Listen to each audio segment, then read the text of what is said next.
Parent object parent object नहीं होता ये, जैसे एम्प्लॉय का तुमने बनाया एक रेफरेंस वेरिएबल। फिलहाल देखो वर्डिंग सही बोलना स्टार्ट करो। ऑब्जेक्ट मेमोरी में बनती है, ठीक। उस ऑब्जेक्ट का ये रेफरेंस वेरिएबल है, ये रेफरेंस आईडी रखता है, ये रेफरेंस आईडी रख रहा है, इसलिए इसको हम लोग रेफरेंस वेरिएबल कहते हैं। और इस रेफरेंस वेरिएबल के थ्रू हम लोग मेथड कॉल करते हैं, ठीक है। उस क्लास का मेथड को कॉल करते हैं, उसमें वैल्यू सेट होती है। तो यहाँ पे रेफरेंस जो यहाँ से पास किया, तुम लोग को दिखाऊंगा, डिबग करके दिखाऊंगा कैसे ये चल रहा है, तो उससे ज्यादा क्लियर होगा। ये गेटर सेटर कॉन्सेप्ट क्लियर हुआ? क्लियर। ठीक है, आगे आने दो, थोड़ा पेशेंस रखो। इसको मैं हटाता हूँ। अब आप लोग को मैं ये तो समझ में आ गया कि जब भी क्लास बनाओगे, जितनी भी वेरिएबल बनाओगे, उसका गेटर सेटर जरूर बनाओ, ठीक है। तो अब सबसे बड़ी बात आती है, सर इतना गेटर सेटर बनाएंगे, कितना पेन होगा हम लोग को लिखने में। तो इसको देखो भाई, लिखना नहीं पड़ता है मोस्टली। आईडी क्या करता है, जैसे मैंने देखो डिलीट कर दिया सारा गेटर सेटर। यहाँ सोर्स में जाओ, सोर्स मेनू में जनरेट गेटर सेटर, एक ऑप्शन ये है। दूसरा ऑप्शन है राइट क्लिक करो, सोर्स में जाओ, generate getter setter, source code का। अब किसका किसका देखो गेट सेट जनरेट करना है, ये खुद हिंट दे रहा है। ईच का, डेजिग्नेशन का, डीओबी का। तो हमने अगर सबका करना है, सेलेक्ट ऑल, जनरेट, बना दिया खुद ही। और कंट्रोल से टफ कर दो ताकि अलाइन हो जाए कोड प्रॉपर।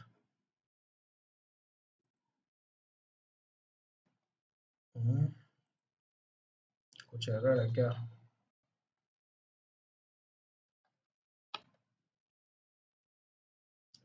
पता नहीं क्या चल रहा है।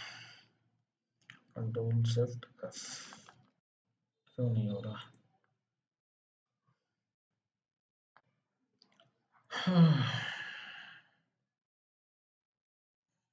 फॉर्मेट ये कर नहीं रहा है, लेकिन फॉर्मेट करना चाहिए था।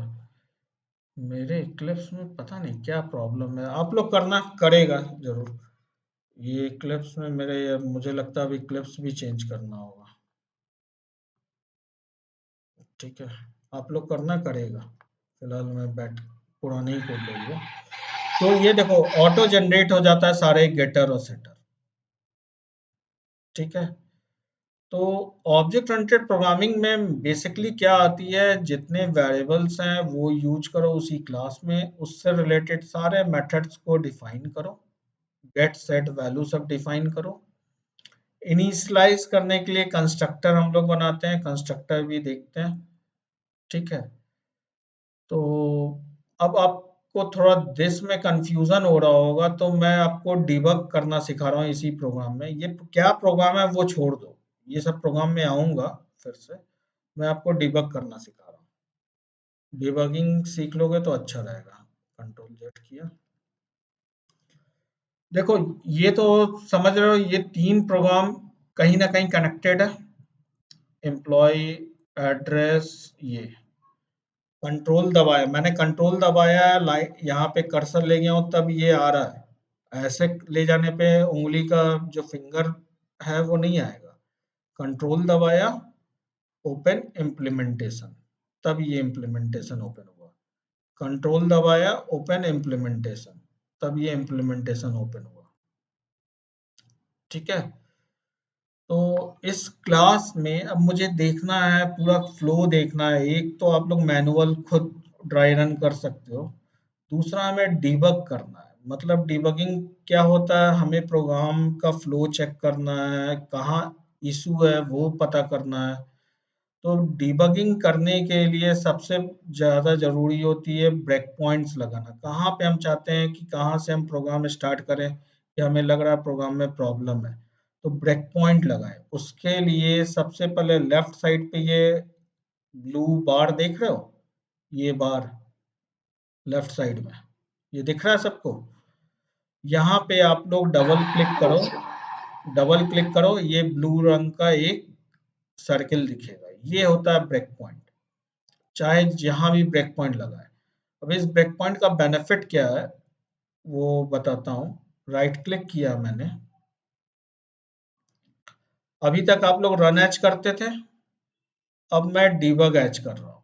देखो, डीबग एज जावा एप्लीकेशन। तो ये बोलता है कि ये अभी जावा पर्सपेक्टिव में काम कर रहा है, इसको डीबग पर्सपेक्टिव ओपन करनी है। पर्सपेक्टिव जो विंडोज में हम लोग देखे थे वही है, तो स्विच करना है। तो स्विच किया, जैसे ही स्विच किया देखो पूरा प्रोग्राम इकट्ठे रन नहीं किया, ये रोक दिया इसी लाइन पे आके। और यहाँ पे ये सब कुछ बता रहा है कि भाई इस प्रोग्राम में वेरिएबल अभी कितना बना है, आरगैस नाम का वेरिएबल बना है और उसकी रेफरेंस आईडी क्या रखा है 20। ये देखो आईडी, ठीक है, ये ऑब्जेक्ट है हीप में बना, इसमें सारी हीप और स्टैक की सारी रेफरेंस करेगा। अब यहाँ कुछ की आपको काम आएगा। एक होता है ये देखो, ये तीन, ये दो यहाँ पे दिख रहा है आपको येलो रंग का आइकन, F5 F6। तो F6 का मेन पर्पस होता है एक एक लाइन करके आप एग्जीक्यूट करना चाहते हो।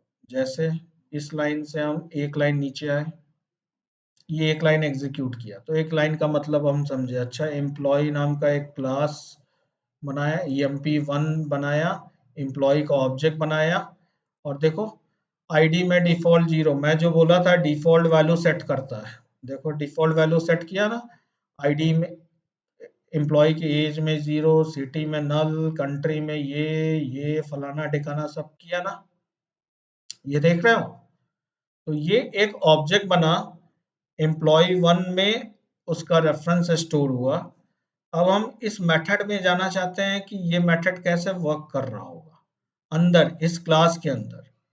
अगर उस क्लास के अंदर जाना चाहते हो तो F5 दबाओ, स्टेप इनटू जिसको कहते हैं। अगर नहीं जाना चाहते, नेक्स्ट लाइन में आना चाहते हो तो F6 दबा दो। तो मान लो मैंने F6 दबा के नेक्स्ट लाइन में आ गया, तो वो आईडी में 4 किया, तो यहाँ पे आईडी में 4 स्टोर कर दिया वो हीप मेमोरी में।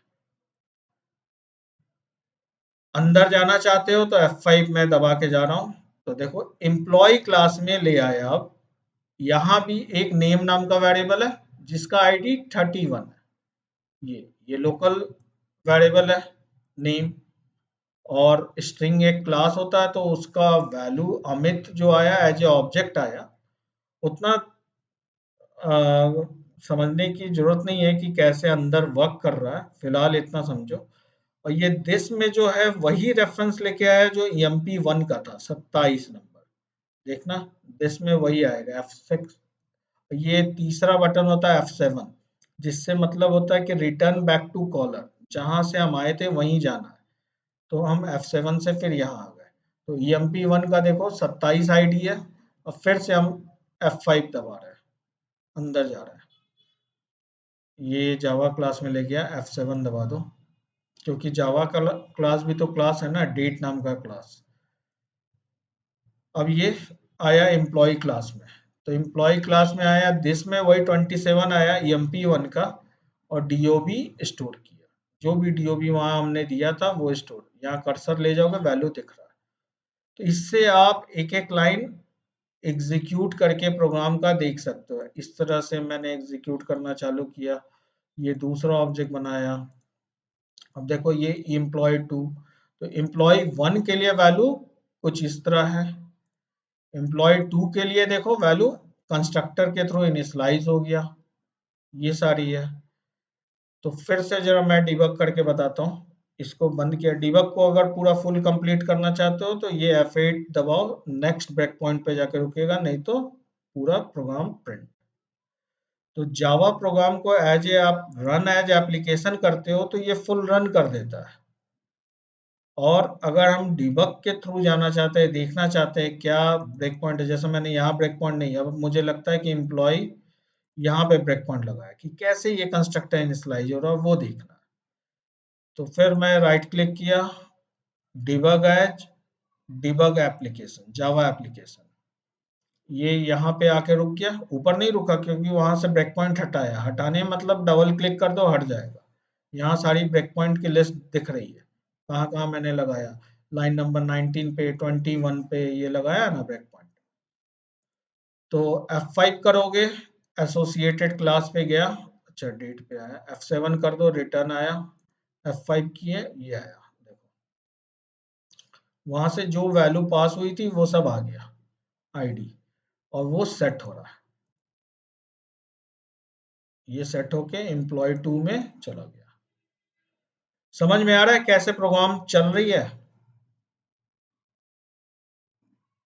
फिर डीबग पर्सपेक्टिव से मैं नॉर्मल जावा पर्सपेक्टिव में आता हूँ। समझ में आ रहा है ये।